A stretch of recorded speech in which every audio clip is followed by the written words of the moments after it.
because eroticism is we got to get ourselves to that edge, something we haven't quite done it this way before.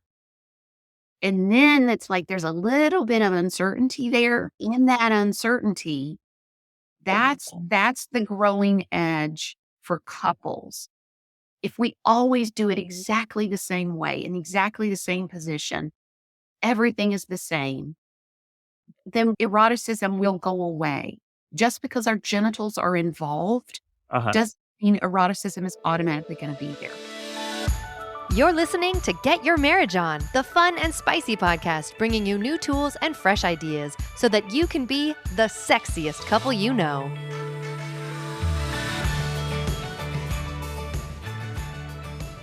In our Christian culture, we're sometimes afraid of the word erotic, thinking it has something to do with unsavory media or loose morals. Many of us grew up in a culture where anything sexually exciting was considered less than worthy or shameful. However, our erotic natures are actually a beautiful part of being human and a way of experiencing the divinity within us. When properly cultivated, our erotic nature can draw us closer to our spouse in very special ways. In my work coaching couples, I often hear stories where one person in the marriage considers sex as an unnecessary evil. It's like a necessity to satisfy the other partner, rather than something to joyfully engage in for their own sakes. So how do you learn how to cultivate your erotic nature? What if you're also married to someone who doesn't see the value in developing their eroticism? What do you do? Today, I have the privilege of interviewing Dr. Jennifer Degler, a clinical psychologist, life coach, author, and speaker about all of these questions and more. You'll get to hear about how to shift from neutral into drive, the value of curiosity, and some really fun ideas and dares to spice things up in the bedroom. Today on Friday is the second day of our marriage retreat I'm hosting in St. George, Utah. I'm recording this advance, of course, but I really hope you can join us next time for our next retreat. You can join the waiting list on my website to be the first to know when we hold our next retreat. Meanwhile, mark your calendars for Friday, June 9th. We're going to be announcing a virtual lovemaking retreat very soon that'll take place in June that you and your spouse can join from wherever you are. And it's going to be really amazing and fun. And I am so excited to share those details with you coming up. I also want to give a big thanks to my team who works really hard behind the scenes to make everything we do at Get Your Marriage On run so smoothly. Thank you, Allison, Jana, and Amanda, along with my amazing wife, Emily. They're incredible and very creative people that I get to work with every day to further our mission to improve sex lives of married couples. My team and I have worked really hard over the last few months to create a new resource for you. It's called The Ultimate Guide to Pleasing Your Wife. It's approximately 90 pages long. It's like an ebook format, and it's a very detailed guide on how to give your wife more pleasure in and out of the bedroom. One man who's already read through the book gave us this review. He said, "I think this guide is one of the best and most complete guides I've ever read. It's simple, straightforward, and easy to understand." You can get a copy of it for yourself on our website at getyourmarriageon.com. You go to resources and then click on Guides to Better Sex, and then you choose the Ultimate Guide to Pleasing Your Wife. We've been having a lot of fun talking about sex positions ever since our podcast episode last week, and also since we've announced it and made it available in the Intimately Us app. We've also shared that March Madness Bedroom Edition with you, which we're getting a lot of feedback. We're having so much fun with that too. Anyway, I'm going live on Instagram next Friday, the 31st at 5 p.m. Mountain Time to talk about eroticism, sex positions, and other fun ideas to keep the spark alive in your marriage. You're welcome to join me there. I'm on Instagram at Get Your Marriage On. And finally, thank you for listening to the podcast. If you haven't yet, take a moment to hit the subscribe button now so you don't miss any of the exciting upcoming episodes that we have planned. Dr. Jennifer Degler, welcome to the Get Your Marriage On podcast. How are you this morning?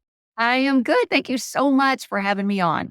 Good. I'm excited to have you here. Now, what I love about you, you've been doing this work for like 25 years. You're a clinical psychologist, and you're one of the pioneers, I think, that in the Christian world, that we're talking about how important sex is in marriage from a Christian perspective. So I've always admired your work. And anyway, I'm a big fan. Well, thank you very much. I'm excited that we've got younger people just coming into this field and helping making, great resources for couples. So thank you for the work you do. Thanks. All right. To get us started off, I want to hear about a time you and your husband were sexually adventurous. Okay. Well, you're talking to the right lady. Um, yes. After you've been married for 35 years, you got to do some stuff to keep it fresh, keep it erotic and fun. And so we are big on being outside. We love to camp, we love to hike, we love to kayak, and we have discovered the joy of having sex in the great outdoors. That is Um, so cool. yes. So you learned when it comes to packing your backpack, you need to pack some lubricant and some wipes Mhm. to be ready because you never know when you're The like, opportunity strikes. that's good. That's a really big tree and there's no one around and we can Uh-huh. just hide behind that tree Uh-huh. and have some fun. So some of our greatest sexual memories are doing that. Sometimes it's funny because it doesn't always work out quite like planned. Mhm. You got to be creative, but it also is it's just fun memories that you make together, just private things, just the two of you. That's cool. We've done it outdoors a few times, and it's very different when you feel the wind on your backside and Yeah. you Oh feel. yeah. Oh, and I remember one time we were and it was snowing, and so we were hiking in winter, Oh, and wow. Uh-huh. but the sun was shining and the wind wasn't blowing, and So so it felt warm where you were in the sun. yes, Uh-huh. and Uh-huh. yet there's snow, and I'm like, wow, this is such an incredible opportunity to. This will probably never come again. Because Uh-huh. normally I would be like, oh, I am not getting none of clothing is coming off here because it's snow. But it was, and I thought this is kind of magical, and this Mhm. have some fun with the snow. So Mhm. yeah, just being creative, keeping that erotic spark going. It seems like a lot of couples lose their erotic spark. It was plenteous early on, and it Mhm. goes away. Why is that? Well, part of what makes something erotic is there's some mystery, there's some unknown quantity to it. Mhm. And so initially in a relationship, you're getting to know that person and their body. And so there's just more eroticism. But then after a while, we just get bogged down with the practicalities of life. What are we going to have for dinner? Who's going to change that diaper? Who's Mhm. going to, pick up the kids from soccer? And we just stop paying attention to a lot of times our senses because Mhm. what really brings pleasure and eroticism is when we're connected with things that smell good to us and feel good to us and sound good and look good and taste good.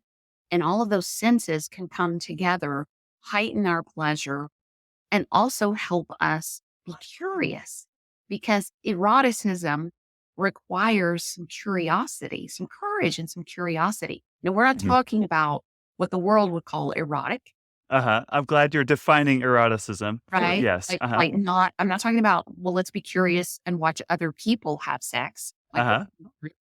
I'm not talking about that or being like Mhm. bringing a third person into your bedroom. We're talking about what biblical eroticism. I don't know that I've those two terms It's a new term. We're together. gonna coin it. Uh-huh. Yes, biblical eroticism. We certainly see that in the Song of Solomon. But Yes.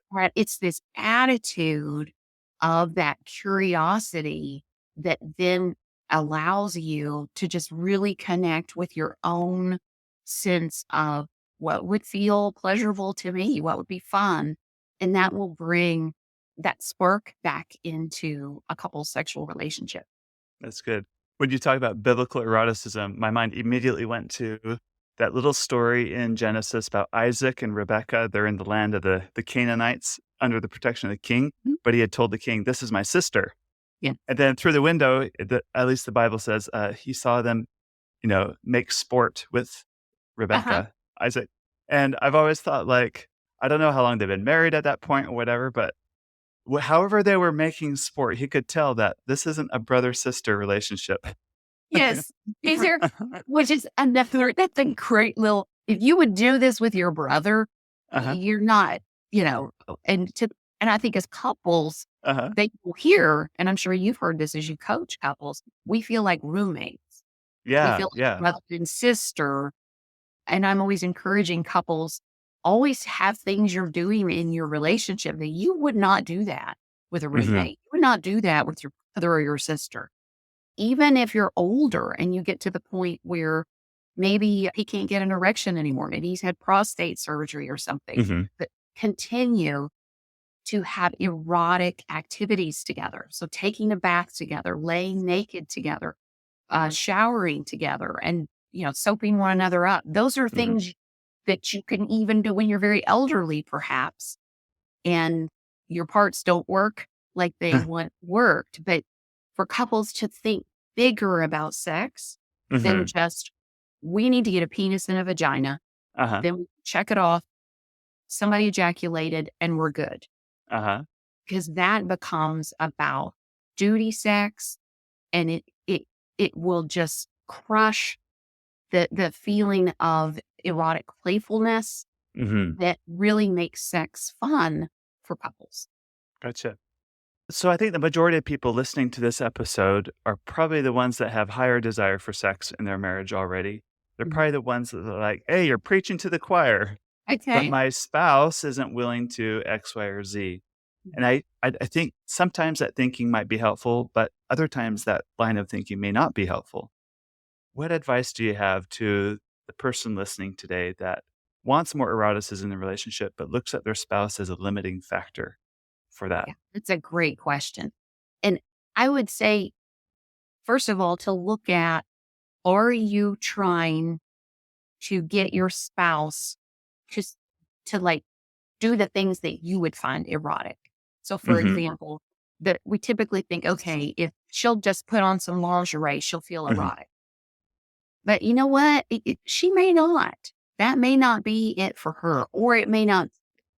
What kind of lingerie? And so thinking, this is where we each have our own work to do, Uh-huh.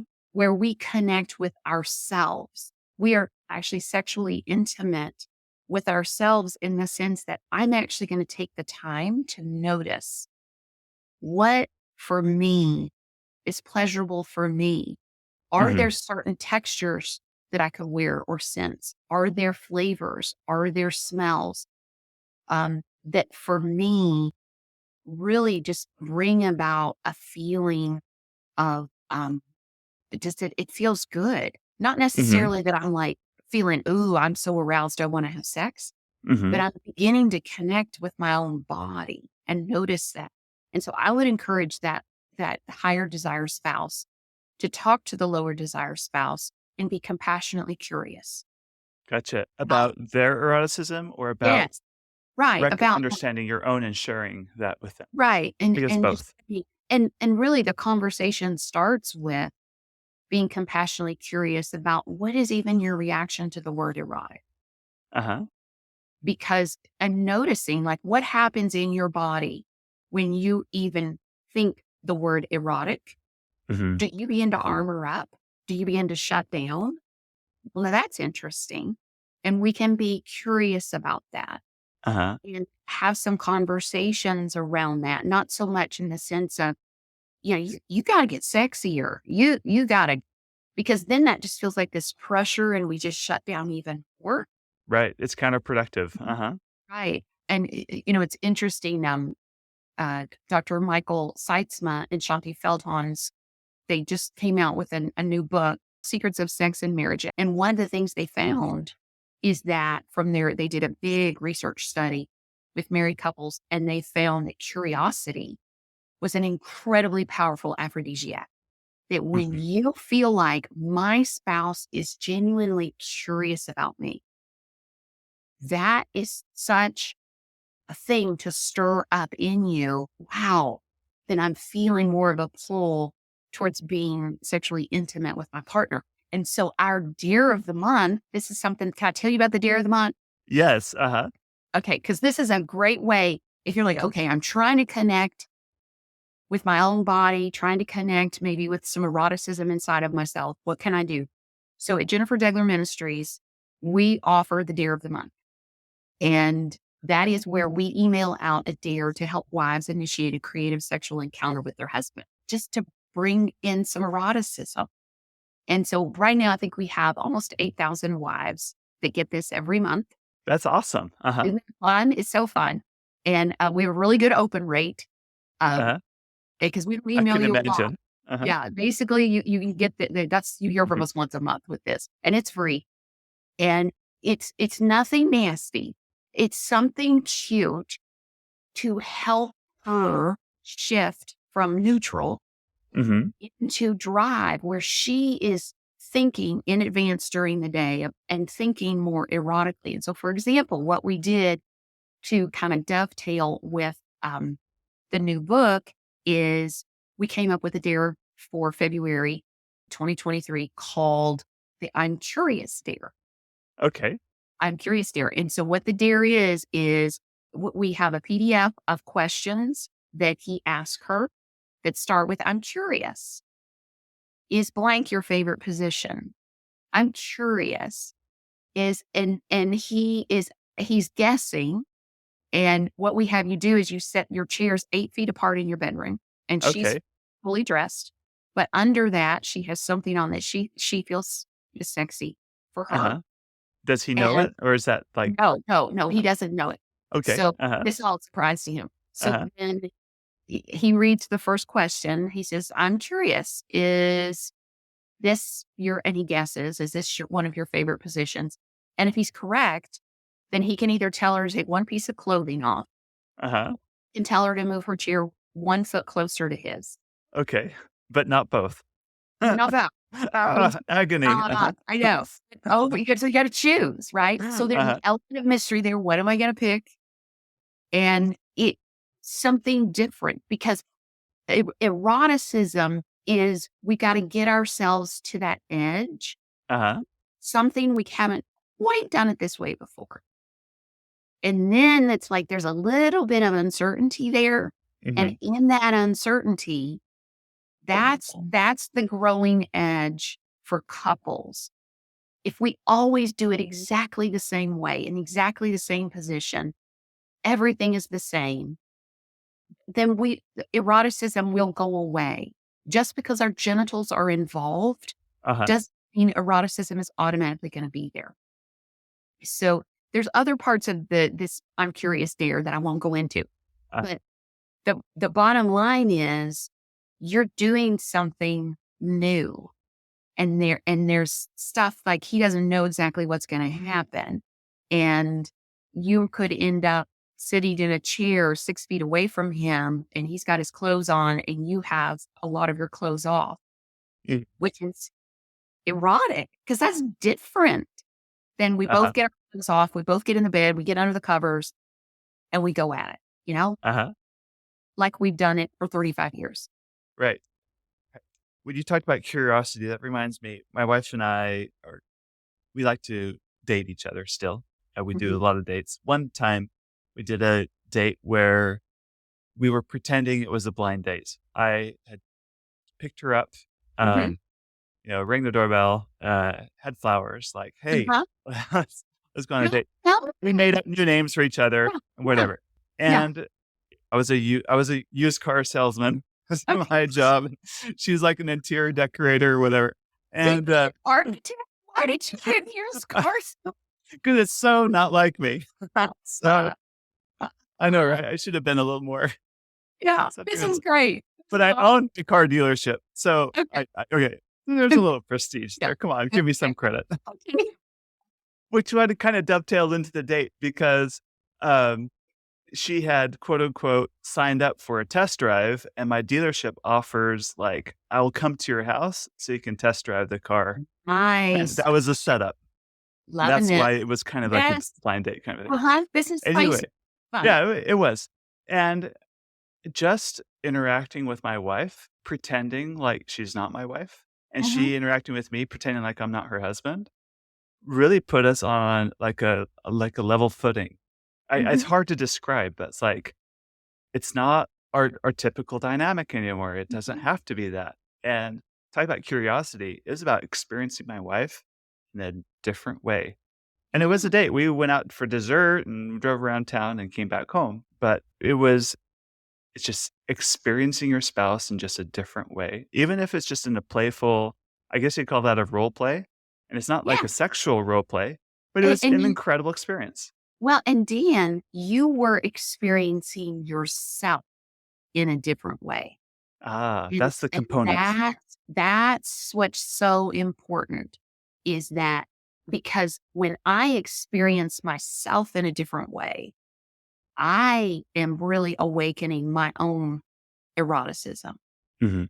And and just speaking for wives in particular, it's easy for us to slip into, okay, and it's if sex was good for him, that's enough, you know, Yes.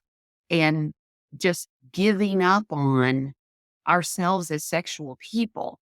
And we Hmm. begin to just, it's all about him. And I do it for him. Hmm. Well, sex wasn't designed to carry the weight of that I'm just always doing this for you and doing this for you. It will just crush our own sexual interest. Hmm. And so that's why sometimes I will talk to people about, you need to get more selfish. Yes. And it's not actually selfish, but Uh-huh. like the first thought is, well, gosh, if I think about me, that feels selfish. I'm like, you know what? I think then try it. Just try it where you're really focusing on you. What am I sensing? What am I feeling in this moment? Particularly if you're Hmm. the lower desire partner. And what you'll discover is it actually allows you, as you experience yourself in a new way, to achieve a deeper level of sexual intimacy with your spouse Hmm. instead of making it all about your spouse. It's kind of like a paradoxical thing that happens. Yes. Yeah. That's so critical that you're willing to move into that. Mhm. Some people are uncomfortable with all that attention, but that's the key to really enjoying sex. You need to be okay with receiving as a form of giving, I guess, right? Is another way of saying that, right? When you're selfish, you're receiving, but that is how you give and reciprocate or whatever you want to call it. That. Well, and so I would hope that eventually folks would come to see that this isn't selfish. This is how part of really great sex is that I really show up. Hmm. So I show up with my body, my soul, my mind, and whatever I need to do that would be healthy and biblical Hmm. to help me do that. And that it's a mutual relationship. And so asking, sometimes when I'm with my husband and we're, beginning to have sex, and then I'll be like, okay, I'm not into this right now. We need to do something else. Hmm. And for me to think about what would help me in that moment, or sometimes we've been married a long time. Uh-huh. Okay, I'm getting bored. I'm Uh-huh. getting bored. I mean, even though our genitals are involved in the Uh-huh. moment, I Uh-huh. am sensing I'm just kind of bored with this right now. Uh-huh. And so what do we need to do? Do we need to stand up? Do we need to, do we need to anything? What could we, something so that I'm experiencing myself and my body in a different way, Hmm. which will help me then feel more erotic. So again, noticing self and taking responsibility for that. That's good. And you're willing to say, I'm bored. I think so many people are like afraid they're going to offend their spouse if they say that. Well, and many people would. I mean, like I Uh, said, we've been married a long time. uh-huh. We've been married a long time. And so for us, there is so much, we've built up such a sense of trust Hmm. and kind of shorthand. It's kind of a joke. I mean, around our house, I'll be like, I'll open the refrigerator and I'll just say, I'm just bored with all the food in here. I'm just so bored with the food. So it's kind of our inside joke about that. I get bored with stuff. Oh, gotcha. Uh-huh. So it Yeah. works for you two because of your Exactly, relationship. because it's Good. part of we have Uh-huh. a sense of humor around that, but for somebody else, that could be really wounding Uh-huh. if their spouse just said, I'm bored right now." Or I'm So bored with you right now. right, right, but I'm Uh-huh. not saying I'm bored with him. I'm Right, like, of "Okay, we course. fight." So again, I'm not saying go around and tell your spouse I'm bored. Please hear me, I'm not saying that. I am saying thinking about noticing within yourself Mm. that if you're not into it, our tendency is to think, "Well, my spouse needs to get sexier." My spouse needs to make me feel more erotic. My spouse Yes. is the one that's lacking here. And I'm guilty of that myself in the past. Of course, Mhm. I'm better than that now, but And I think we all are uh-huh. because, and see, to me, that actually is selfish when we Okay. think Mhm. it's my spouse needs to change and do all of these things so that I will finally connect with my own sexual self. That's like, that's a tall order for a spouse to have to do. We Right. all have our own work to do sexually. And we are also together, we create our sexual relationship. So if we're feeling like, things are getting a little stale here, then what can we do together to make it more exciting? Like the dare of the month. Right. Okay. Can we double click on this just a little more, go a little deeper? Okay. So you are the higher desire spouse and you want to do all these new positions or new sexual acts or locations like out in the snow. Mhm. And your spouse doesn't share your same enthusiasm with all the ideas that you're suggesting. Then you begin to kind of think that, well, it's my spouse's fault we don't have an erotic relationship. It's our spouse's fault, you know, that we're not adventurous or whatever. What do you do in that situation, speaking to the higher desire spouse? So I would say to the higher desire spouse, they're not going to be like you overnight. And they Mhm. may never have a high desire level that you do. And so thinking about how can I be compassionately curious with my spouse? A lot of times, higher desire spouse will sometimes lead with, "Hey, let's go have sex outside." Mhm. When you all have never even had sex outside your bedroom. Mhm. And so asking your partner, can we talk about like what would be something for you that would be one step beyond what we already do, Uh-huh. not be so far forward that it just shuts you down. Gotcha. Uh-huh. And to kind of have that conversation where where it's a step towards that. And then as the higher desire spouse, to be very encouraging. One of the questions I get from wives is, what can I do if okay, I'm reading these dares?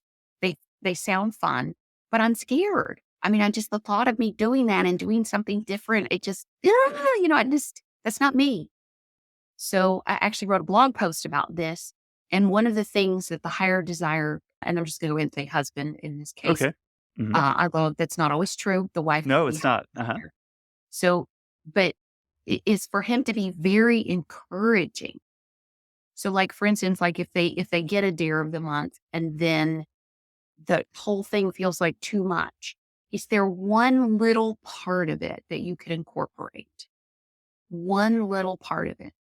Mhm. And then for the spouse to be so, oh, you're doing great. This is wonderful. Thank you. And mean it. Right. And You're not mean it. just uh-huh. Right. Right. And not be like, oh, but that's not good enough, or I want more.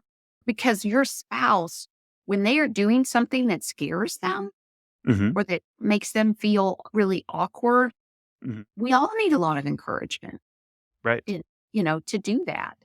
And that will help in that process rather than thinking, I just want you to do the whole enchilada, the whole thing for me. And then it'll be good. Because then that person, the whole time, they're actually, what's happening neurologically is they're in fight versus flight. Like they're Mhm. going through with whatever this, oh, you wanted to role play this or you wanted to do this, but I'm actually panicking on the inside. And that gets paired with sex, which means next time they think about having sex, they're just going to shut down. And Mhm. we want people to be on the edge, the growing edge, but we don't want to freak them out. No. No, no, no. I kind of when you said the growing edge, I think about going to the gym because you want to build muscle. And if Mhm. you do the workouts that are always too easy for you, like on a scale 1 to 10, like the 2s and 3s, you're not gonna build any muscle. But if you go straight to the 10, you could get injured. Right. It'll set you back, Exactly. right? So there's this nice fine zone somewhere in the middle where it's just pushing you just enough where that's where the growth is occurring, but not so far that it's hurting, but not so little that there's no growth in Yeah, that. that's a great analogy, Dan.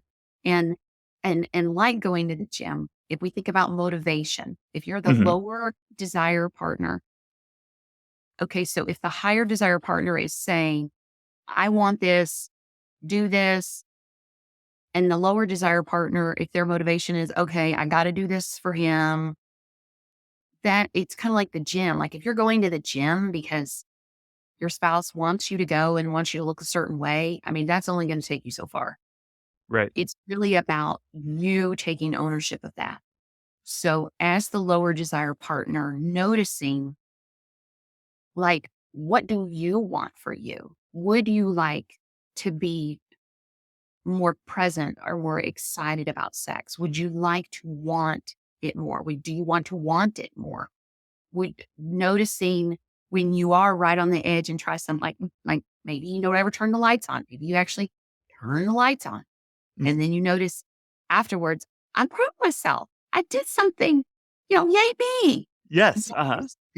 That felt good. That was like I did something different, something that was a challenge for me. And leaning into that so that as the lower desire partner, it feels like I'm doing this for me. It's not just what I'm doing to get my partner off my back. Hmm. I'm doing this for me because this is it's part of your overall health. Your sexual health is part of your overall health. Hmm. And so that you want like everything that God has for me, that Hmm. passionate intimacy that he has for us as a married couple. Like I want that. It may take me a while to get there, but it starts with me taking a little step and a little step and a little step. And I will say, as a clinical psychologist, I've worked for many, many years with sexual abuse and trauma survivors. If you may need some professional help as a lower desire partner, Hmm. if you've got trauma, if you're having flashbacks and then that's why you're like shutting down, then Hmm. get some help. Help is available. Yeah, that's really important. We did a podcast interview with someone that did their PhD dissertation on couples who are married and the sex is consensual, yet there's a lot of PTSD symptoms in that relationship, even though in the study they're focusing on women who consent to the sex, but there's a lot of dread about it time Yes. after time. And if that's the case, it's different than responsive desire, where you're not in that mood, but once you get going, desire shows Right. up later. This is not what we're talking about. It's a difficult thing to go through. And you do want to get some clinical help with a professional. And there's healing available. Just as damaging as something in the past could have been, healing is available also. And I think we forget that. You Yes. you can heal through this. Yes. And couples can, I wrote a blog post answering a reader's question. She said, what can I do if I check out during sex? Mhm. And because due to past trauma. Right. And, Uh-huh. so one of the things that I encourage, and I had a bunch of suggestions in there, but like that when that's happening and you're beginning to notice, okay, I'm shutting down or I'm zoning Checking out, I'm out. going somewhere else in my mind, to let your spouse know Mhm. and that your spouse can help you ground. In Mhm. some cases, I'm like, okay, y'all need to stand up on the bed, hold hands and jump together. Uh-huh. Now, you may break your bed, so you might, Uh-huh. it depends on the bed and the height of your ceiling and all that kind of stuff. But see, you're Uh-huh. laughing. And a lot of times when couples will do that, they're holding it like kids, they're holding hands and jumping on the bed. It pulls you back into your body, Mhm. that's what needs to happen as a trauma survivor. You're also having fun and your Uh-huh. partner is partnering with you. So you're not alone in this. Mhm. And it just can help with the healing. Mhm. And again, we're doing something different. We're making new memories. It creates safety because I guess, Dan, an important point we need to make is if there isn't safety and trust in the relationship, then there can't be eroticism. Right. Not really. Right. Um, and so again, we've got that edge that we're asking people try something a little bit new. I have to be able to trust you and feel safe with you so that I will do that. Mm-hmm. And so sometimes when one spouse is like, I'm not interested in up in the eroticism, it can be interesting to have a conversation about just, not sexual trust, but just like overall trust in the relationship, Mm-hmm. overall safety in the relationship. Maybe there's another area, maybe it's finances, where they're feeling, I can't trust you here. And that's bleeding over into the bedroom. Makes sense. There is a hierarchy, isn't there? Like, Mhm. if it's not working at the level you're at, you need to dig a layer below, see what's going on there. All right. I want to know, as we conclude, can you share one other dare that you offered your members in the Okay. past? Here is the very first dare that we sent out in July 2010. Okay. So it's July. So I want to do something patriotic, for the 4th of July in the bedroom and something simple. So here was the dare. You got 3 flag stamps, peel and stick Uh-huh. stamps like that you mail a postage stamp with. Uh-huh. And you hid them in 3 places on your body. And I recommended one on the back of your neck, one on the bottom of your foot, and one in a more intimate place. Uh-huh. And you got fully dressed. And then you invited your husband into the bedroom and you said, okay, I have 3 stickers on me. If you can find all 3 using only your hands with your eyes closed or wearing a blindfold, then we're going to have sex. And what happens, he'll never think to look on the bottom of your foot and his eyes No. are closed. So what happens is she ends up getting full body caressing. Uh-huh. He is running his hand over and usually he finds the intimate one very quickly. But the rest of them, and they're laughing, it ends up tickling, and she can even do hot and cold. Okay, you're getting hot, you'll know you're cold. But she is getting a lot more foreplay, a Uh-huh. lot more stimulation. That's a very simple thing to start out with. It Mhm. only costs you the cost of 3 stamps. And if you are very careful, you can reuse those stamps. If you're really frugal, you sure If you're can. really frugal, you could use any stickers that you Uh-huh. have. It's just postage stamps are actually, they're good. They're hard to find. They kind of just Uh-huh. disappear into Uh-huh. skin. So simple, fun. Anybody could do that little game and it'll be all of a sudden it's different. And you're standing up while you're doing that one. That's awesome. Isn't that all? And I thought, Uh-huh. That's good, good. Tell me more about the programs you offer and how people can find you. okay. So they can either go to Jennifer Degler, DEGLER.com, or they can go to CWIVES, CWIVES. That stands for Christian Wives Initiating, Valuing, and Enjoying Sex. They can go to CWIVES.com. Both those domains will take them to the same website. They can sign up for the free Dare of the Month that we email out on the first day of the month. They can also, if they want, we offer the free 324 Club. This is where you have to have sex 3 times in 24 hours. Anything Mhm. counts. If you think you had sex, you had sex. If you're both in the same room and somebody had a good time, you had sex. We don't want to know what you did. But Uh-huh. if you do that 3 times in 24 hours, then you email us your city and state, the date you met the challenge, and either your initials or your pseudonym. And we will put you on the Sea Wives Wall of Fame. And so we have a Wall of Fame, the 324 Club Wall of Fame on our website. We have hundreds of couples from all over the world Uh-huh. that have met this challenge. So that's a fun way to get, because a lot of times we're thinking, okay, we did it. Check. Don't have to do that again for weeks. But to get people to realize if you want to get more interested in sex, have more sex. Uh-huh. It like, Have more good sex too. Uh-huh. yes, yeah. Let's get it done. Let's 3 times in 24 hours. A lot of times for a wife, you're getting more orgasmic because you're priming the pump. So Mhm. it's fun. It helps a wife see what she's capable of sexually, which is really fun. So we offer that and that's free. And then I've got the Fan the Flame video, Uh-huh.